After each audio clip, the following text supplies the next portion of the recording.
Hey everyone! Today's lesson from ACLS Certification Association is on treating reversible causes of PEA and Asystole.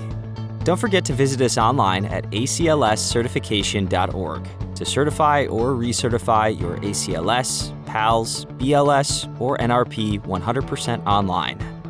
Now, let's get started. PEA is often caused by medical conditions that can sometimes be reversed. These must be identified immediately, and interventions must be provided as soon as possible. The provider recalls the H's and T's, which can be referred to in the H's and T's section of the course, when the patient's condition does not improve after 2 minutes of CPR. The H's and T's mnemonic lists medical conditions that are likely to complicate CPR efforts. For example, PEA is closely related to hypoxemia.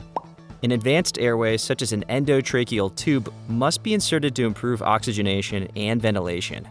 In this case, insertion of an endotracheal tube is the priority, rather than defibrillation. PEA is also observed in other medical conditions leading to cardiac arrest, such as in severe hypovolemic shock and septic shock. In these conditions, intravenous or intraosseous fluid resuscitation therapy with a crystalloid solution is a priority, rather than defibrillation or an advanced airway. When pulmonary embolism or myocardial infarction is suspected to have caused the cardiac arrest, empirical fibrinolytic therapy might be considered the priority. Tension pneumothorax also causes PEA.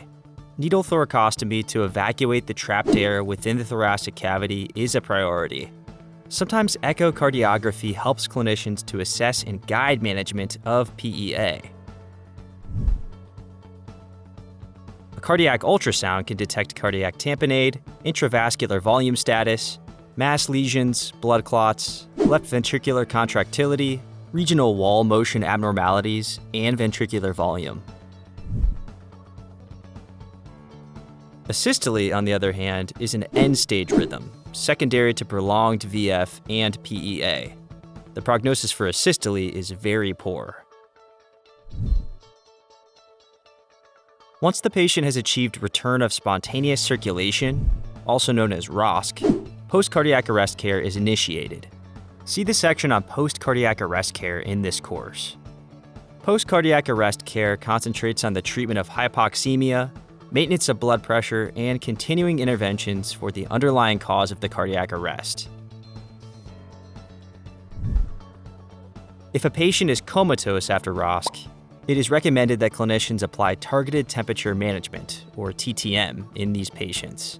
Good survival rates to hospital discharge with good neurological outcomes have been observed when TTM is provided to these patients. It is justifiable to withdraw resuscitative efforts when there are multiple variables that prognosticate a poor outcome during cardiac arrest. If a patient is intubated, failure to achieve an end-tidal CO2 greater than 10 millimeters of mercury via waveform capnography after 20 minutes of CPR is one such variable for withdrawing resuscitative efforts. This parameter, however, must not be used alone.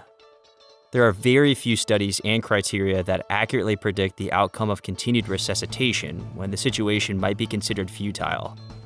In light of this, all cardiac arrest patients must undergo CPR unless an advance directive or a do not resuscitate (DNR) order is in place, or in the presence of irreversible death, such as a patient who has been decapitated or exhibits dependent lividity.